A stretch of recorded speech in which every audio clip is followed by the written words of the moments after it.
মানুষ তর্ক বিতর্ক থেকে বিরত হও এবং ইবাদত শিখে নাও। শাহরু রমাদান আল্লাযী উনজিলা ফীহিল কুরআন, সামনে রমাদান মাস আসতেছে, যে মাসে কোরআন নাজিল হয়েছে। কতজন আমাদের মধ্যে আজকে এখানে আছে যারা কোরআন পড়তে জানি? আমিও এক অবাক মানুষ, আমি আসলে বোকা মানুষ, আমি এমন একটা বোকা মানুষ। আমি এখানে মানুষকে বলতেছি যে সামনে যে রোজার মাস আসতেছে, এই রোজার মাসে আল্লাহ কোরআন নাজিল করছে। ওরা কতটুকু মূল্যায়ন করে, আমরা কতটুকু মূল্যায়ন করেছি এই কোরআনকে? পড়তেই জানি না, পড়তেই জানি না, এমন কিছু নিয়ে আলোচনা করছি। যাই হোক, আল্লাহ হেদায়েত দিলে তুমি আমার চাইতে বেশি জানবা, আমার উস্তাদের চাইতে বেশি জানবা, তার উস্তাদের চাইতে বেশি জানবা। হিদায়াত আল্লাহর কাছে, কল্যাণ আল্লাহর কাছে। আল্লাহ যার কল্যাণ চায় তাকে আল্লাহ দিনী শিক্ষা দান করে। হতে পারে তুমি আমার চাইতে অনেক উত্তম, তাই তোমাকে সম্মান করে বলে দিনী ভাই, সিয়ামকে আল্লাহ তাআলা ফরজ করেছেন।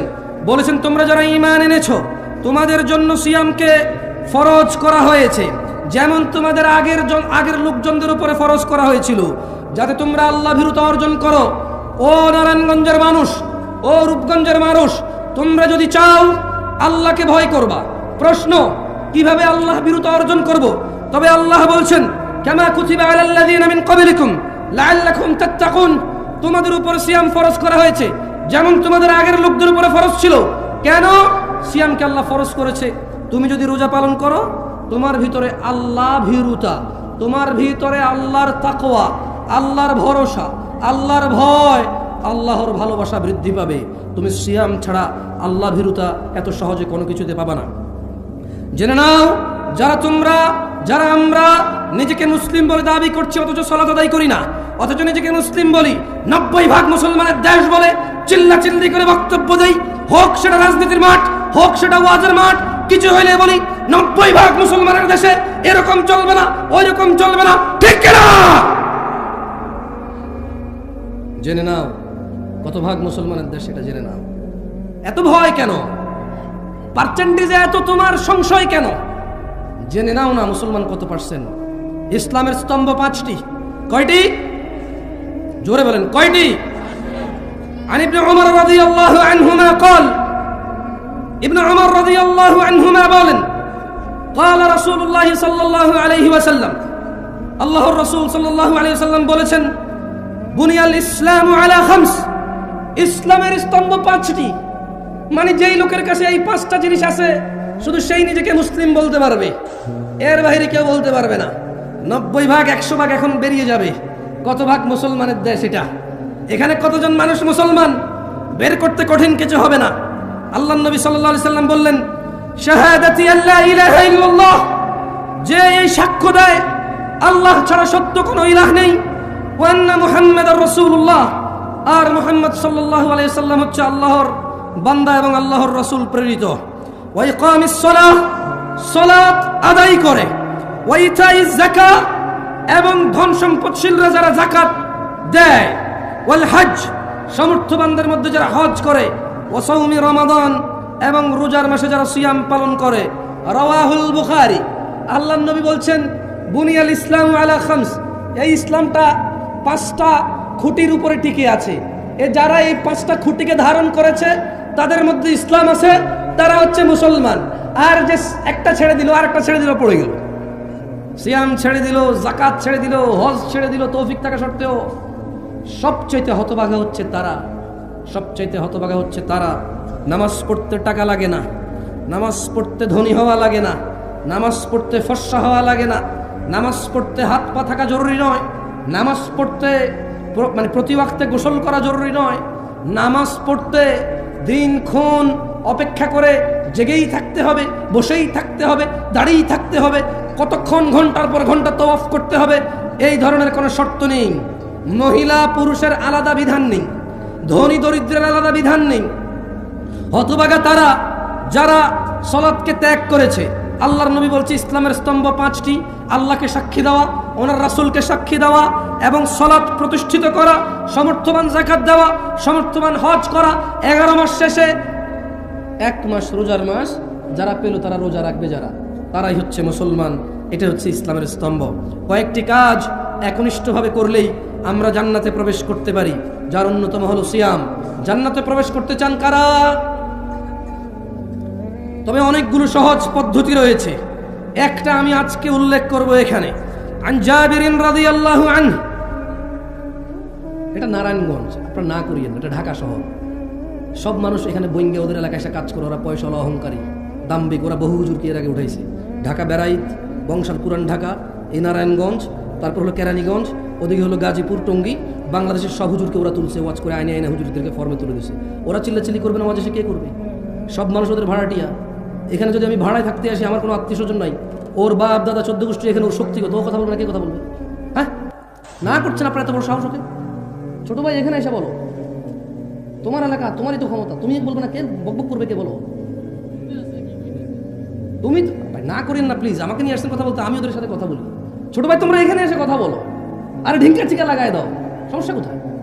কি বলো? তুমি যুবক না, তোমার চুল এত লম্বা, কি সুন্দর করে ছাড়াইছো তুমি, কতক্ষণ পরে এমন করো? তুমি তো স্মার্ট, তুমি, আরে ভাই কি বলো? এদেশের মেয়েরা তোমার জানে না, দেখে না 100-200 মেয়ে তোমার জন্য মানে হাত টাত কাইটা পাগল হয়ে মরে যাবে। তুমি এত সুন্দর, তুমি জানো তুমি কত জ্ঞানী বুদ্ধিমান, তোমার কত পয়সাওয়ালা, তুমি কি ট্যালেন্ট, তুমি কি ক্লেভার, তুমি কি বিচক্ষণ, এদেশের মেয়েরা জানেই না, থাকলে তোমার জন্য সিরিয়াল ধরে দাঁড়িয়ে থাকতো। তুমি তো সুদর্শন মানুষ, তুমি কথা বলবো না, কে বলবে বলো? হ্যাঁ, ফেরেশতা তোমাকে ভয় পেয়ে চলে যাবে, জানো? তোমার জন্য ফেরেশতা গুনাহ লিখবে মনে করো, এত বড় সাহস ফেরেশতা রয়ে গেছে, রূপগঞ্জের ছেলের নামে গুনাহ লিখবে, কি বলেন? ফেরেশতার এত বড় ক্ষমতা? হ্যাঁ, একে ফেরেশতার নাম কি? এই ফেরেশতার নাম কি যে ফেরেশতা রূপগঞ্জের মানুষের নামে, এখানকার স্থানীয় পোলা পাইন, হ্যাঁ, হুন্ডা চালায়, পালসার 120-এ চালায়, ভিডিও করে, এত ক্ষমতাবান, এত দ্রুত গতির ছেলে মেয়ের গুনাহ কোন ফেরেশতা লিখবেন? নাম কি? পাগল নাকি আপনারা? খবরদার সাথে কিছু বলেন না, পাপ হবে আপনাদের। যারা ওদেরকে চুপ করতে বলতেছেন, আপনাদের সমাজের পাপ হবে। কেন বলতেছেন ওদের চুপ করতে? হ্যাঁ, ওরা এখানে বক্তা নিয়ে আসছে টাকা দিয়ে, বক্তার কথা বলবে, ওর কথা বলবে, না করবে কেন বক্তা? কারা কারা জান্নাতে প্রবেশ করতে চান? আল্লাহ তাআলা তৌফিক দান করুন। হাজারো পথ আছে জান্নাতে প্রবেশ করার। বনি ইসরায়েলের এক মহিলা কুকুরকে পানি পান করে জান্নাতে যাবে। বনি ইসরায়েলের 1,99,000 লোককে হত্যা করার পর আরো একটা 100টা পূরণ করার পরও জান্নাতে গেছে। জান্নাতে যাওয়ার বহু পথ আছে, জান্নাতে যাওয়ার বহু পথ আছে। আজকে একটা নিয়ে না হয় কথা বললাম। আন জাবির রাদিয়াল্লাহু আনহু, জাবির রাদিয়াল্লাহু আনহু থেকে বর্ণিত, তিনি বলেন, আপনারা মনোযোগ দিয়ে শুনুন, আমি আপনাদেরকে প্রশ্ন করব, জবাব দিন, কেমন? মনোযোগ দিয়ে শুনিয়েন। আন্না রাজুলান সাআলা রাসূলুল্লাহ সাল্লাল্লাহু আলাইহি ওয়াসাল্লাম ফাকাল, একজন ব্যক্তি আল্লাহর রাসূল সাল্লাল্লাহু আলাইহি সাল্লামকে ওনার কাছে এসে জিজ্ঞেস করলো এবং বলল, একজন লোক আল্লাহর নবীর কাছে এসে বলল, আরাআইতা ইযা সাল্লাইতুস সালাওয়াতিল মাকতুবাত ওয়া সুমতু রমাদান ওয়া আহলালতুল হালাল ওয়া হাররামতুল হারাম ওয়া লাম আযিদ আলা যালিকা শাইআ আদখুলুল জান্নাহ ইয়া রাসূলুল্লাহ। কারা কারা জান্নাতে যেতে চান? আল্লাহ আল্লাহ আল্লাহ। জাবির রাদিয়াল্লাহু আনহু, সুবহানাল্লাহ। এই কাফের মুশরিক হয়ে যায় মানুষ নামাজ না পড়লে, এটাও জাবির রাদিয়াল্লাহু আনহু থেকে বর্ণিত হাদিস। ওনার হাদিসগুলো আমার এত ভালো লাগে, ওনার বর্ণিত হাদিসগুলো, সুবহানাল্লাহ। একেবারে এখন আমাদের জন্য এগুলা, মানে এখন একদম ফুল হয়ে যে বলে না, ট্রেন্ডে চলে। কিসে চলে? ট্রেন্ডিংয়ে আছে ওনার, সুবহানাল্লাহ। দেখেন উনি কি বলতেছে যে একজন লোক এসে বলল, ইয়া রাসূলুল্লাহ, আমি যদি দিনে শুধু 5 ওয়াক্ত ফরজ সালাত, সুন্নত নফল পড়বে, এটা সে বলে নাই। বুঝতে পারছি না পারি, আমি না করছি কে সুন্নত পড়তে, নফল পড়তে না করছি না আমি। এখন এই যে ইউটিউবার এখানে লিখবে, তো ইউটিউবার আছে, ও বলবে, এই দেখুন জামশেদ মজুমদার বলছে সুন্নত পড়া লাগবে না, ও টাইটেল দেবে। আমি বলছি এরকম, আমি বলছি এক লোক আল্লাহর নবীকে এসে বললো, জি ইয়া রাসূলুল্লাহ, আমি দিনে শুধু ফরজ নামাজ পড়বো, তো ফরজ নামাজ কয় রাকাত? ফরজ নামাজ কয় রাকাত? কেউ যদি বলে আমি শুধু ফরজ পড়বো, সে কি নফল পড়বে বলছে? সুন্নত পড়বে বলছে? তাহাজ্জুদ পড়বে বলছে? ঈদের নামাজের কথা তো সে বলে নাই। কোন নামাজের কথা? ঈদের নামাজের কথা সে বলে নাই, ঈদ তো ফরজ। তো সে বলল, আমি যদি আল্লাহর নবী দিনে শুধু ফরজ নামাজ পড়ি, আর আল্লাহর নবী এই শাওয়াল মাসের রোজা, সোমবার বৃহস্পতিবার রোজা, কোনো রোজা আমি রাখবো না আল্লাহ নবী। আমি একবারে বছর শেষে যখন রমজান মাস আসবে, চন্দ্র দেখে রোজা রাখবো। যদি 29 দিনের মাস হয়, 29 দিন না। উনি এভাবে বলে নাই, উনি মূলত বলছে কি, আল্লাহর নবী, আমি যদি শুধু ফরজ নামাজ পড়ি আর রমাদানে সিয়াম পালন করি এবং হালালকে হালাল বলি, হারামকে হারাম হিসেবে মেনে চলি, ওলাম আজিদ আলা যালিকা শাইআ, আল্লাহর নবী, আমি যদি খালি রোজা রাখি রমজানে, আর যদি আমি 5 ওয়াক্ত নামাজ পড়ি ফরজগুলা, অন্যগুলা বাদে, আর আপনি যত কিছুকে হারাম বলছেন আমি এগুলা মাইনা চলবো, এগুলো আমি করবো না। আপনি যত কিছুকে হালাল বলছেন এটাকে আমি হালাল হিসেবে নিব। এবং আল্লাহ নবী, আপনাকে আমি বলে দিই, সারা দিনে আমি আর কোনো ইবাদত করব না। কি করবে না? কি করবে না? এক ব্যক্তি বলতেছে, জামশেদ মজুমদার বলতেছে না, কাকে বলতেছে? আল্লাহর নবীকে বলতেছে। এই হাদিস পাইলাম কোত্থেকে? জাবের রাদিয়াল্লাহু আনহু থেকে বর্ণিত। এটা মুসলিমের হাদিস। কোন হাদিস? কিসের হাদিস? সহিহ মুসলিমের হাদিস। কিসের হাদিস? সহিহ মুসলিমের হাদিস। এখন ওই লোক বললো যে আল্লাহর নবী, এবং এর চেয়ে মানে নামাজ রোজা আর হারাম আর হালালের এর চেয়ে আমি যদি কিছুই বৃদ্ধি না করি, আমি যদি আর কোনো ইবাদতই না করি, আমি কি জান্নাতে প্রবেশ করবো হে আল্লাহর রাসূল?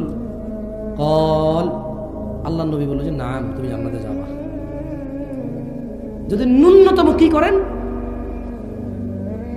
ভুলে খেয়ে ফেলছেন ভাই, পানি টানি খাবেন, ওয়াজ খাই ফেলিয়েন না, পানি খান, ভাত খান, মাছ খান, ওয়াজ খাই ফেলিয়েন না ভাই, তাহলে আয়সা আসাটাই মানে বৃথা হবে এখানে। হ্যাঁ, ওই লোক কি বলছে, সে কি করবে? আর কোন মাসে রোজা রাখবে? হালালকে কি বলবে? হালালকে কি বলবে? হারামকে কি বলবে? কেউ যদি কাউকে স্মরণ করতে গিয়ে গান বাজনা বাজায় যদি দিবস পালন করে, এটাকে কি বলবে? সে কি বলবে? সেটাকে যদি কোনো বইতে লেখা থাকে ধর্ম মানুষই তৈরি করছে, সে কি বলবে এটাকে? যদি বিয়ারের মধ্যে মদ থাকে, সে কি বলবে এটাকে? এদেশের সবচেয়ে শ্রেষ্ঠ স্মার্ট মানুষ বিয়েতে গায়ে হলুদ করে, সে কি বলবে এটাকে? এই দেশের সবচেয়ে ভদ্র মানুষ তার শালীকে নিয়ে একসাথে সফর করে, সে কি বলবে এটাকে? এই দেশের সবচেয়ে বুদ্ধিমান শিক্ষিত মানুষটা সিগারেট খায়, সে কি বলবে এটাকে? এদেশের সবচাইতে ক্ষমতাবান মানুষ, সবচাইতে ক্ষমতাবান মানুষ কোন একটা আইন পাশ করলো যে মডেল লাইসেন্স দিয়ে দিবে, সে কি বলবে এটাকে? তাহলে সে প্রত্যেকটা হারামকে কি বলবে? প্রত্যেকটা হারামকে কি বলবে? তাহলে শুধু নামাজ পড়বে, রমজানের রোজা রাখবে, আর যত কিছু আল্লাহ হারাম করছে ওটাকে কি বলবে? মেনে চলবে। আর হালালকে কি বলবে? হালালকে কি বলবে? মানে চাস্তো ভাইয়ের মেয়ে, আপন চাস্তো ভাইয়ের মেয়ে, মানে আপন ভাই না, চাস্তো ভাইয়ের মেয়ে দেখা দিবে না, প্রয়োজনে বিয়ের প্রস্তাব দিবে বা দিবে না, যদি পছন্দ হয় প্রস্তাব দিবে, এটাকে হালাল মনে করবে। বুঝাতে পারি নাই, বুঝাতে পারি নাই মনে হয়। ভাগ্নি বিয়ে করে ফেলবেন নাকি? জবনাটাই কিয়ামত চলে আসছে। ধুর, জবনাটাই কি আসছে? চাস্তো ভাইয়ের মেয়ে বিয়ে করা যায়? যায় না? জবনা তো কিয়ামত চলে আসছে, কি বলেন? ভাগ্নি বিয়ে করে ফেলবে লোকে? হ্যাঁ, শোনেন না, মামা মামা মামা মামা বোনই বলতেছে যে আমার আপন ভাই বা আদর করেন, আমার মেয়েরা আমার স্বাস্থ্য ভাই কথা খুব শোনাম। কি শোনাম? খুব শোনাম। হঠাৎ করে মেয়ে বমি করে। হঠাৎ করে মেয়ে কি করে? না, বাসে উঠে মাথা ঘুরে বমি করে না, ঘরে থাকতেই করে। আরে ভাই, বাস উঠলে অনেকে বমি করে ভাই, বাসে উঠে বমি করে নাই, হঠাৎ করে মেয়ে বমি করে। এরপরে মেয়ের মা কাঁদে, আল্লাহ আল্লাহ আল্লাহ, কি করলো কি করলো, খাইছে রে আমার, খাইছে, কি করলো, আমি কি ক্ষতি করছি, আমি কি ক্ষতি করছি? মানে এখন অন্য কোনো পোলায় দ্বারা যদি বমি করতো তাহলে তো বিয়ে দিতে পারতো। আমার আপন স্বাস্থ্য ভাই, ভাই লোক কেমনে, আমি বাগনি মা বাগনি কেমনে বিয়ে দিব রে ভাই? খাইছে খাইছে খাইছে, আমি শেষ, আমি শেষ। মুখ দেখানো জায়গা নাই রে, মানে অন্য কারোর সাথে হলে জায়গা থাকতো মুখ দেখানো, বুঝছেন? অন্য কারোর সাথে জেনা হলে মুখ দেখানো জায়গা থাকতো, স্বাস্থ্য ভাইয়ের সাথে হবে না। আরে বেটা, স্বাস্থ্য বোন বিয়ে করা যায়, স্বাস্থ্য বোন যদি বিয়ে করা যায়, তাহলে স্বাস্থ্য বোনের অন্য কোন বেড়ার কাছে বিয়ে দিছে, ওইখান থেকে মেয়ে হয়েছে, ওকে কেন বিয়ে করা যাবে না? কোন যুক্তি দিলে? হ্যাঁ, চাস্তো বোনের সাথে দেখা দেওয়া যায় না, তাহলে চাস্তো বোনের আরেকজনের ঘরে বিয়ে দিছে, ওইখান থেকে আমার ভাগ্নি একজন হয়েছে চাস্তো বোনের মেয়ে, ওকে কেমনে দেখা দিতে পারবো? যেখানে ওর মাকে দেখা দেওয়া যায় না, ওকে কেমনে জায়েজ হয়ে গেল দেখা দেওয়া? ওর মায়ের বিয়ে করা যায়, বুঝি ওরে বিয়ে করা যাবে না? এর ন্যূনতম জ্ঞান কি নাই? ফুফাতো বোন বিয়ে করা যায়, বিয়ে করলাম না, বিয়ে হয় নাই, অন্য কোথাও বিয়ে দিছে, ওখানে ওর মেয়ে হয়েছে, বুঝি ওকে বিয়ে করা যাবে না? আমার আপন ফুফির ঘরে হয়েছে, ওরে বিয়ে করা যায়, কোথায় কার কাছে বিয়ে দিছে, বুঝি ওরে বিয়ে করা যাবে না? কোন জমানা এসে গেল? কিয়ামত চলে আসছে ভাই। কিয়ামত তো আসছে যেদিন থেকে আমরা কোরআন হাদিস ছেড়ে দিয়েছি, সেদিন থেকে কিয়ামত চলে আসছে। তাহলে ও আহলালতুল হালাল, হালালকে হালাল বলবে। কি করবে সে? দিনে দিনে দিনে আর বছরে কয় মাস? আর হালালকে কি বলবে? হারামকে কি বলবে? আর কি করবে না? আর কি করবে না? এবং আল্লাহ নবীকে কি বলছে? আল্লাহ নবী, আমি যদি আর কিছু না করি আমি কি জান্নাতে যাব? আল্লাহ নবী কি বলছে বলেন আমার সাথে, বলেন যে ক্বালা নাআম। সবাই জোরে বলেন ক্বালা নাআম। আল্লাহ নাম বলছে। কি বলছে? নাম। বলে নাম। কি বলছে উনি? নাম মানে হ্যাঁ, মানে কি? হ্যাঁ। এবারে আসেন, এই লোক এবার কি করবে? মানে এই লোকে বললো যে শুধু ফরজ নামাজ পড়বে, রমজানের রোজা রাখবে, হালালকে হালাল বলবে, হারাম মেনে চলবে। আল্লাহ নবী বললো যে হ্যাঁ, আর যদি বেশি কিছু নাও করো জান্নাতে যাবা। এইবার এই লোক কি করছে জানেন? চিন্তা করেন এই লোক কত ডেঞ্জারাস লোক ছিল, আল্লাহর উপর সন্তুষ্ট হন। সে সঙ্গে সঙ্গে বলে উঠল, ক্বালা ওয়াল্লাহি লা আযীদু আলা যালিকা শাইআ। ওই লোকটা আল্লাহর নবীকে সামনে রেখে বলল যে আল্লাহর কসম, আমি এই 5 ওয়াক্ত নামাজ আর রমজানের রোজা, হারামকে মেনে চলবো, হালালকে হালাল বলবো, আর কিচ্ছু বেশি করবো না, আল্লাহর কসম। সে আল্লাহ নবীকে বলেছে যে আল্লাহ নবী, আল্লাহর কসম আমি আর কোনো বাড়তি ইবাদতি করবো না, আমি এটা বলে কি করব, আমি আর বেশি কিছু করবো, শুধু এগুলোই করবো। আল্লাহ নবী কিন্তু ওকে বলে নাই কিছু, আর ওকে বলছে জান্নাতে যাবে। কোথায় যাবে? কোথায় যাবে? ইয়া মুসলিম, আহা মুসলমান, দিনে 5 ওয়াক্ত নামাজ, জান্নাতে যাওয়ার কত বড় পথ দেখছো? কত বড় পথ জান্নাতে যাওয়ার, দিনে 5 ওয়াক্ত সালাত। আর এই রমাদান মাস কত বড় পথ, হারামকে মেনে চলবে। দাড়ি কাটা নেকি না হারাম? টাকুর নিচে প্যান্ট পরা নেকি না হারাম? সিগারেট, তামাক, জর্দা খাওয়া নেকি না হারাম? গালাগালি করা, মারামারি করা, অহংকার করা, মজলিসের পরিবেশ নষ্ট করা, মিছা কথা কওয়া, বাপ মায়ের সাথে বেয়াদবি করা, স্ত্রীকে অন্যায়ভাবে আঘাত করা, যৌতুক নেওয়া, স্ত্রীকে তুচ্ছ তাচ্ছিল্য করা, সন্তানদের প্রতি অযত্ন হওয়া, পিতামাতার প্রতি অবাধ্য হওয়া। ওই লোকটা বলছে যে সে এগুলো করবে না। সে কখনোই তার পিতামাতার অবাধ্য হবে না, যেহেতু এটা হারাম। সে কখনোই দাড়ি কাটবে না, যেহেতু এটা হারাম। এটা এখানে বলে নাই, যেহেতু সে বলছে হারাম মেনে চলবে। কি মেনে চলবে? কি মেনে চলবে? সে সুদ খাবে না, ঘুষ খাবে না, মিথ্যা কথা বলবে না, দাড়ি কাটবে না, টাকুর নিচে প্যান্ট পরবে না, সে মারামারি করবে না, গালাগালি করবে না, বাপ মায়ের উপর অভদ্র হবে না, কোনো মানুষের উপর জুলুম করবে না, সে গান বাজনা শুনবে না, সে জানা করবে না, সে নেশা করবে না। যেহেতু এগুলো কি, এগুলো কি, এই সব, এই দেখেন একটা জিনিস, মানে গুনাহ করতে কষ্ট করা লাগে, জানেন? কিছু না করলেই গুনাহ হয় না। ধরেন আপনি মদ খাবেন না, এটাই আপনার ইবাদত। এটা কি? খাবেন না ভাই, নামাজ পড়তে যেরকম বলছে ওটা বলছে যে খাইও না, তার মানে আপনার কষ্ট কি বলেন তো ভাই? খাবেন না, এতে কি কষ্ট? তো তাইলে আমরা তো খাচ্ছি, আমরা তো খাচ্ছি। এই যে ছেলেগুলো 5-10টা মেয়েকে দেখে এইভাবে ওইভাবে, কখন রাতে 11টা বাজে কারে বাইরে করবে, কখন মোবাইলে কারে একটা করে বসে বসে ছবি দেখবে, খালি এই ধান্দা, এই ফিকিরে করে। ও ভাই, তোমার শরীরে যতটুক যৌবন আছে না, ওটুকুই আল্লাহ যতটুক দিছে যৌবন, ওটুকুই। এবার কি আরেকজনের মেয়ের ইজ্জত নষ্ট করে ভোগা ভাগা দিয়ে ওর সাথে এই যৌবন কাটাবা, নাকি বিয়ে করে বিবাহিত স্ত্রীর সাথে কাটাবা? এই একটুকুই যৌবন, বুঝছো? যেরকম তোমার কাছে 100 টাকা থাকলে 10 টাকা খরচ করে ফেলে, আর কত থাকে? ধরেন এক লোকের কাছে 100 টাকা আছে, কত আছে?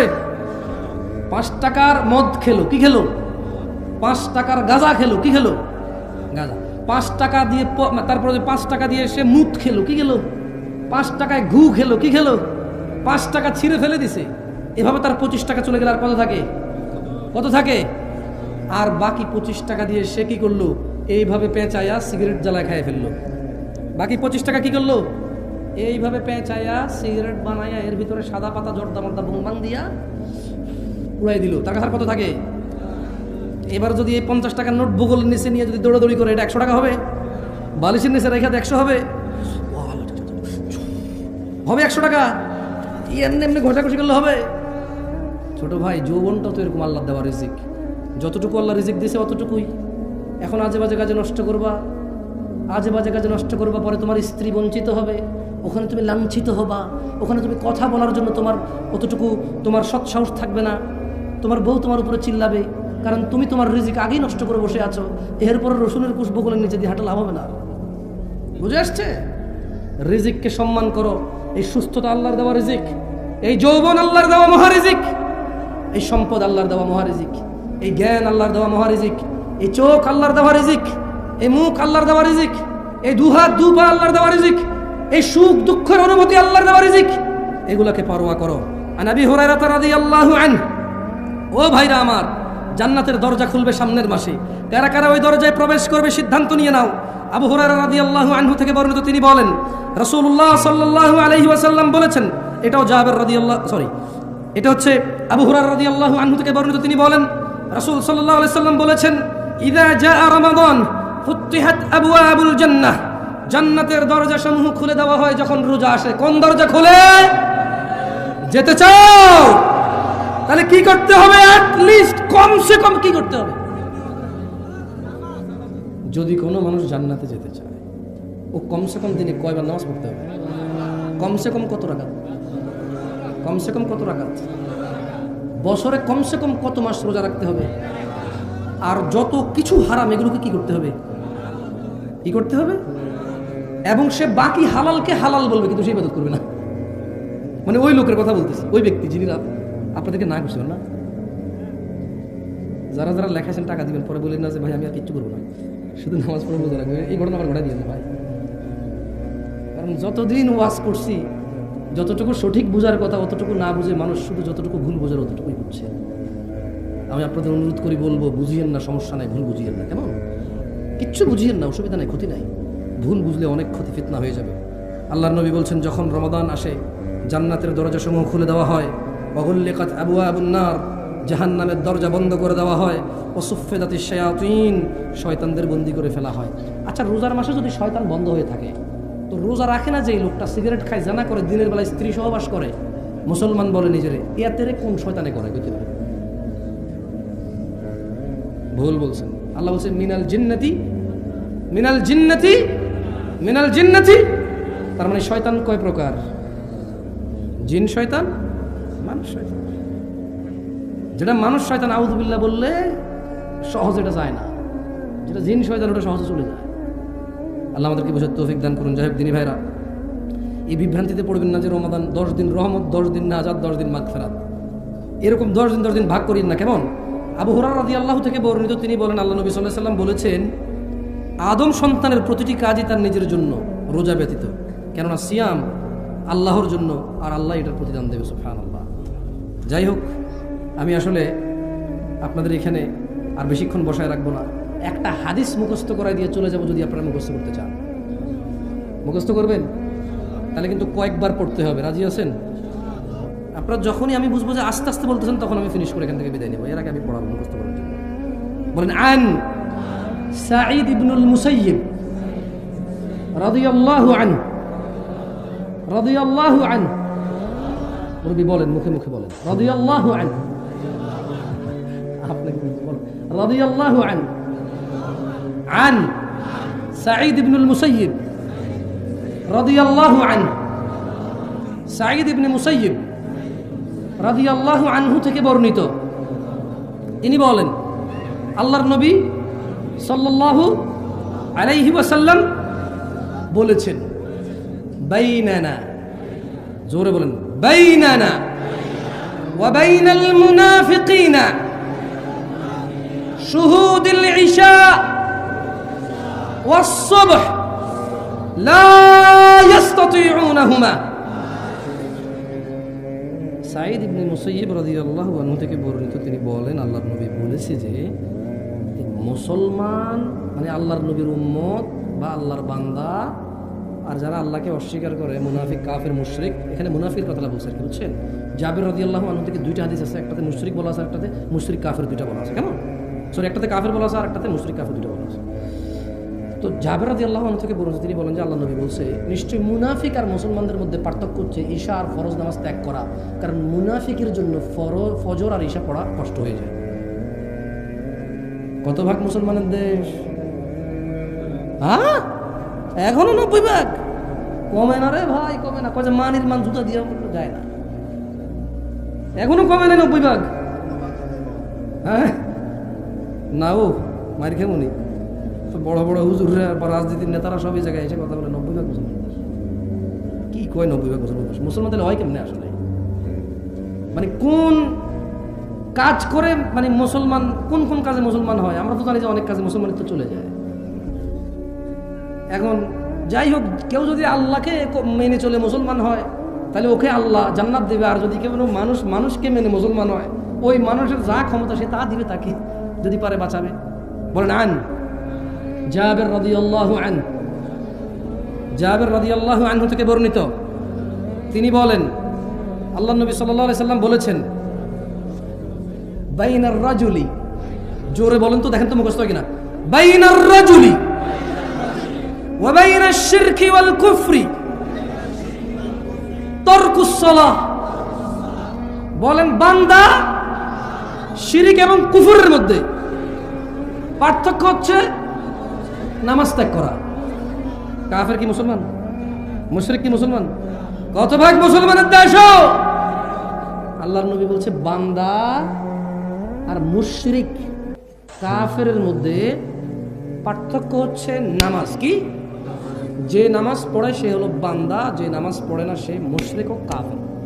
আমি বলি নাই, ফতোয়া দিচ্ছি না, ওয়াল্লাহি ফতোয়া দিচ্ছি না, অনুবাদ করতেছি। কেমন কি করতেছি? এবার আপনি মুসলমান কেমনে হবেন, আল্লাহর জান্নাতে কেমনে যাবেন, সিদ্ধান্ত কার? আচ্ছা যান, এত কিছু বললাম, এত ভয় দেখালাম, একটা ভালো কথা বলে চলেই যাই। আর কতক্ষণ যাবো যাবো করে বলবো আপনাদেরকে? বাঙালি তো জামু জামু করে আধা ঘন্টা লেগে যাবে। যেমন আসে বলবো যে কেউ, আমি দুটি কথা বলে এখানে সংক্ষিপ্ত বক্তব্য শেষ করবো। এই কথা বলে উনি আসলে আধা ঘন্টা 1 ঘন্টা শেষ করতে পারেন। এটাই বেশিরভাগ ক্ষেত্রে হয়, আমরা দেখি। তো যে আমিও বিচিত্র না বাংলাদেশি হিসেবে শেষ কথা কইতে কইতে গত 10 মিনিট থেকে বলতেছি না, এটা আসলে শেষ। জানাকারী আছে কিনা আমাদের এখানে, মদখোর আছে কিনা, আমরা বাপ মায়ের উপর অত্যাচারকারী, মিথ্যাবাদী, মিথ্যা সাক্ষ্য দেওয়া, দুনিয়ার যত অপরাধ আছে কোনো না কোনো অপরাধের সাথে কেউ না কেউ জড়িত আছে কিনা? তাইলে ওই যে ওই লোক বলল হারামকে মেনে চলবে, হালালকে স্বীকৃতি দিবে, যতই মানুষ বলুক কি কয় আস্তাগফিরুল্লাহ, তওবা তফসি কানে দর্শি আর জীবনে করতাম না, যতই করব, আল্লাহ যেটাকে হালাল করেছে সেটা লজ্জা পাবে না। কি পাবে না? আল্লাহ যেটাকে হালাল করেছে সেটা কি পাবে না? আর আল্লাহ যেটাকে হারাম করেছে সে কখনো এটা থেকে লজ্জা উঠাবে না। কি উঠাবে না? তো জান্নাতে যাওয়ার জন্য যদি 5 ওয়াক্ত নামাজ জরুরি হয়, জামশেদ ভাই আমি তো অনেকদিন পড়িনি। জান্নাতে যাওয়ার জন্য যদি জানা বন্ধ করে দিতে হয়, নেশা বন্ধ করে দিতে হয়, জামশেদ ভাই আমি তো এখনো গতকালকেও করে আসছি নেশা অথবা জানা। জান্নাতে যাওয়ার জন্য যদি সুন্নতকে মেনে চলতে হয়, হালাল মেনে হারামকে সবসময় বর্জন করতে হয় যদি জান্নাতকে পেতে হলে, আমি তো আধা ঘন্টা আগে এখানে আসার আগেও আমার প্রেমিকার সাথে কথা বলে আসছি, একজন লোককে টাকা দিবে বলে দেই নাই, একটা লোককে ধমক দিয়ে আসছি, আব্বাকে ধমক দিয়ে আসছি, আম্মার সাথে জোরে কথা বলে আসছি, একটু আগে আমি আমার বউকে ভাতের প্লেট এভাবে ছুঁড়ে ফেলে দিয়ে আসছি এখানে মাহফিল দেখতে। জামশেদ ভাই তাহলে আমার উপায় কি? শুনেন, আল্লাহ তাআলা কোরআনে কারিমে বলছে ইল্লা মান তাব, অতএব যেই ব্যক্তি তার সমস্ত গুনাহ থেকে ফিরে এসে আল্লাহর কাছে মাপ চায়, ফিরে আসে, ওয়া আমানা, আল্লাহর প্রতি ঈমান আনে, ওয়া আমিলা আমালান সালিহা, এবং আল্লাহর জন্য কিছু ভালো কাজকর্ম করে। আল্লাহ বলছে ফাউলাইকা ইউবাদদিলুল্লাহু সাইয়্যাতিহিম হাসানাত, তাহলে তার পিছনের যত লিটার মদ খেয়েছে, পিছনে যত লক্ষ কোটি লিটার মদ খেয়েছে, যত ইয়াবা গাঁজা খেয়েছে, যত কিছু করেছে, যত অপরাধ সে করেছে, ফাউলাইকা আল্লাহ তার সমস্ত গুনাহকে বদল করবে, সাইয়্যাতিহিম তার গুনাহকে বদল করবে, হাসানাত এই মাফ করবে বদল করে নেকি বানায় দেবে গুনাহগুলো। সিদ্ধান্ত আপনাদের। এতদিন যা করেছেন। যদি ঈমান আনেন, আল্লাহর কাছে ফিরে আসেন, ঈমান আনেন, ভালো কাজ করেন, তাহলে পিছনের যত গুনাহ আছে আল্লাহ নেকিতে পরিবর্তন করে দেবে। এখন আপনি আজকে ফজর থেকে নামাজ শুরু করবেন কিনা, এখান থেকে গিয়ে উযু করে ঈশার নামাজটা পড়ে ফেলবেন কিনা, সিদ্ধান্ত আপনার। সিগারেটের যে প্যাকেটটা আছে ছুঁড়ে ফেলে দেবেন কিনা, শেভ করা লোকটা আপনি এভাবে হাত দিয়ে কি বলবেন মুচকি হেসে, যেটা আসলে প্রতি সপ্তাহে শেভ করতে হয়, কাটি আবার ওঠে তো এই জিনিস ফলে আর কি। এর চাইতে ভালো নবীর ভালোবাসায় রেখিয়ে দিলাম, যা আরো ভালো কিছু করা লাগবে না, আরো ভালো টাকা বেঁচে যাবে, আরো ভালো মানুষ একভাবে দাঁড়িয়ে ওরা চোখে দেখে চোখ সৌন্দর্য চলে আসবে, আরো ভালো সুন্নতের আমল হয়ে গেল, আরো ভালো। এবার শরমে লজ্জায় অনেক কিছু বলা যাবে না, মানুষ বলবে যে মুখে দাঁড়িয়ে দেখে তুই কি কস। আরো ভালো দিন পালন আমার জন্য সহজ হবে, আরো ভালো টাকনুর উপরে প্যান্ট পরবো সুন্নত মনে করে, আল্লাহর আদেশ মনে করে, ওখানে সূর্যের আলো রাখবে, আমার হরমোন বৃদ্ধি পাবে, শরীর আমার উপকৃত হবে। আরো ভালো আজকে থেকে সমস্ত অপরাধ বাদ দিলাম, সর্বোচ্চ নেক আমল করার চেষ্টা করব, আল্লাহ আমার পিছের সমস্ত গুনাহ নেকিতে পরিবর্তন করবে, এই আশা আল্লাহর কাছে রাখলাম। কারণ আল্লাহ সবচেয়ে বেশি পছন্দ করে ওকে যে আল্লাহর কাছে ভালো কিছু আশা করে, যে আল্লাহর কাছে কি করে, ভালো কিছু আশা করে। ও রূপগঞ্জের মানুষ, জান্নাতে যেতে চাও, নেকিতে পরিবর্তন করতে চাও গুনাহকে, তবে ক্ষমা চাও, ফিরে আসো এবং ভালো কাজকর্ম করো, গুনাহগুলোকে নেকিতে পরিবর্তন করে রবের সন্তুষ্ট চিত্তে সেই জান্নাতে প্রবেশ করো, যে জান্নাতে স্বর্ণ খচিত আসনে হেলান দিয়ে আড্ডা দিবা, যে জান্নাতে কিশোররা তোমাদের খাদেম হবে, যে জান্নাতে হুরুন ঈন, যে জান্নাতে হুর থাকবে, এমন স্ত্রী পাবা যাকে কোনো চক্ষু কল্পনা করতে পারে না, অসম্ভব। পুরো পৃথিবীর সমস্ত পুরুষের সমস্ত যৌবন একত্রিত করে যদি কল্পনা করা যায় কোনো এক কাল্পনিক রোমান্টিক কিছু, তবু হুরের কোনো কিছুই কল্পনা করা যাবে না। এত ডিফারেন্ট হবে, সুবহানাল্লাহ, এত স্পেশাল হবে। সেই জান্নাতে যদি যেতে চাও, জাস্ট গুনাহ থেকে ফিরে আসো, মাপ চাও। আকুলু কওলি হাযা আস্তাগফিরুল্লাহ লি ওয়া লিসাইরিল মুমিনিন ফাস্তাগফিরুহু ইন্নাহু হুয়াল গফুরুর রহিম।